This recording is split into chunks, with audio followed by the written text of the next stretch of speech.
Assalamualaikum warahmatullahi wabarakatuh. Halo semua, di video kali ini saya akan membahas unsur intrinsik puisi berupa tema, gaya bahasa, dan amanat.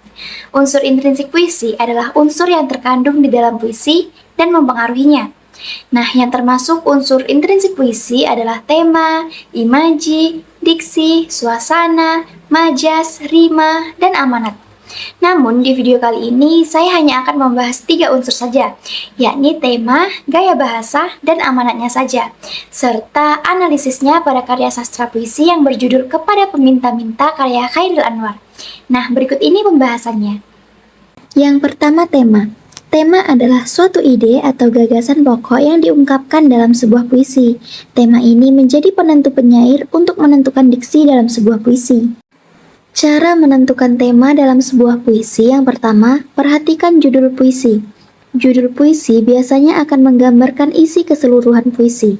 Yang kedua, bacalah puisi dari awal sampai akhir. Dengan membaca puisi secara keseluruhan, maka akan memudahkan pembaca dalam menentukan tema. Yang ketiga, carilah kata kunci yang terdapat pada puisi. Biasanya, kata kunci dapat ditemukan pada setiap bait puisi. Kata kunci pada setiap bait biasanya akan mengandung makna yang sama, yang membuat pembaca bisa menentukan tema yang digunakan oleh penyair. Yang kedua, gaya bahasa. Gaya bahasa atau majas adalah kemampuan penyair dalam menggunakan bahasa tertentu yang unik untuk memperindah dan memberikan keestetikan dalam sebuah karya yang dimunculkan secara kreatif oleh seorang penulis karyanya. Majas atau gaya bahasa dikelompokkan lagi menjadi beberapa bagian. Yang pertama, majas perbandingan. Majas perbandingan adalah kata-kata berkias yang menyatakan perbandingan. Nah, yang termasuk dari jenis-jenis majas ini, yang pertama yaitu metafora. Metafora adalah majas yang mengandung perbandingan yang tersirat sebagai pengganti kata atau tingkatan lain. Metafora merupakan majas perbandingan langsung, tidak menggunakan kata penanda perbandingan, misalnya seperti, bagaikan, laksana, dan lain-lain. Yang kedua, personifikasi. Personifikasi adalah meletakkan sifat-sifat manusia kepada benda yang tidak bernyawa. Ketiga, dipersonikasi adalah majas berupa perbandingan manusia dengan hewan atau dengan benda. Keempat, alegori adalah majas yang membandingkan suatu hal secara tidak langsung melalui kiasan atau penggambaran yang berhubungan dalam kesatuan yang utuh. Kelima, antitesis adalah majas yang melukiskan sesuatu dengan menggunakan paduan kata berlawanan arti. Contohnya, hidup matinya manusia adalah kuasa Tuhan. Dan yang terakhir, simile merupakan salah satu majas yang membandingkan sesuatu hal dengan kata pembanding atau penghubung.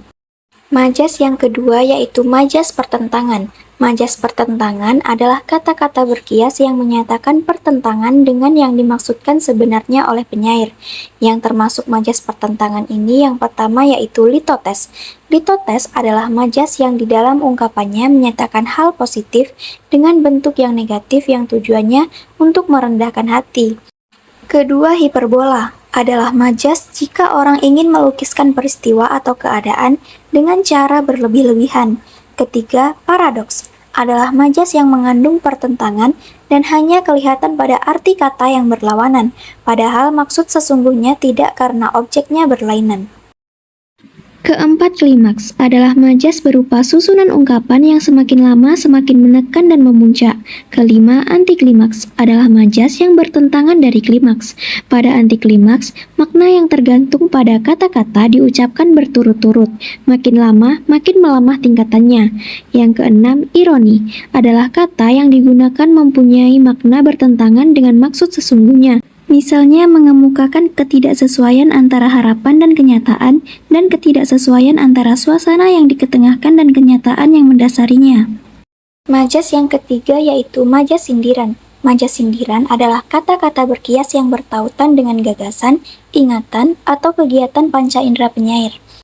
Yang termasuk majas sindiran yaitu yang pertama, eufemisme adalah majas yang menggunakan ungkapan lebih halus sebagai pengganti ungkapan yang dirasakan kasar dan dianggap merugikan atau tidak menyenangkan. Kedua, metonimis adalah majas yang mengemukakan merek dagang atau nama barang untuk melukiskan sesuatu yang digunakan atau dikerjakan sehingga kata itu berasosiasi dengan benda keseluruhan. Dan yang terakhir, sinekdoke adalah majas yang menyebutkan nama bagian untuk menyebut nama seluruhnya dan menyebutkan nama keseluruhan sebagai pengganti nama bagiannya. Dan yang terakhir, majas penegasan merupakan ungkapan gaya bahasa yang menegaskan pernyataan dengan tujuan peningkatan pengaruh dan kesan tertentu terhadap pembaca. Jenis-jenis majas penegasan ada 3. Yang pertama yaitu repetisi. Repetisi adalah majas penegasan yang mengulang kata atau beberapa kata pada beberapa kalimat. Kedua, tautologi adalah majas yang mengulang kata beberapa kali dalam sebuah kalimat. Dan yang terakhir, anafora. Anafora adalah majas penegasan seperti repetisi, tetapi biasa digunakan dalam puisi. Unsur yang ketiga yaitu amanat. Amanat adalah pesan yang ingin disampaikan penyair kepada pembaca. Melalui puisi yang dibaca, pembaca dapat memperoleh amanat secara tersurat maupun tersirat. Selanjutnya, analisis karya sastra puisi berjudul Kepada Peminta-Minta karya Chairil Anwar. Analisis yang pertama yaitu tema. Tema yang digunakan pada puisi Kepada Peminta-Minta adalah tema sosial. Puisi ini menceritakan seseorang yang melarat, miskin yang tidak memiliki apa-apa. Yang ditonjolkan dalam puisi ini yaitu tingkah atau sikap si peminta-minta. Hal ini tertuang dalam baris 5, 6, dan 7, yaitu jangan lagi kau bercerita. Sudah tercecer semua di muka dengan nanah yang meleleh dari muka. Semua itu telah terjadi dan diketahui. Yang kedua, gaya bahasa. Gaya bahasa yang terkandung dalam puisi Kepada Peminta-Minta karya Chairil Anwar menggunakan bahasa figuratif yang muncul yaitu pada baris keempat, nanti darahku jadi beku. Hal tersebut merupakan majas hiperbola yang bersifat berlebih-lebihan. Muncul majas hiperbola dari kata nanti darahku jadi beku. Selain itu, muncul majas repetisi pada baris 1. Baik, baik, aku akan menghadap dia. Terjadi pengulangan pada kata baik. Yang ketiga, amanat. Melalui puisi tersebut, penyair ingin menyampaikan pesan agar jangan bermalas-malasan dan menyerah pada keadaan hidup seperti sosok peminta-minta yang dikisahkan dalam puisinya. Berdasarkan penjelasan di atas, amanat yang terkandung dalam puisi tersebut adalah sebagai manusia, jangan bermalas-malasan. Baik, hanya itu saja materi yang dapat saya sampaikan. Kurang dan lebihnya saya mohon maaf. Saya akhiri. Wassalamualaikum warahmatullahi wabarakatuh. Bye-bye.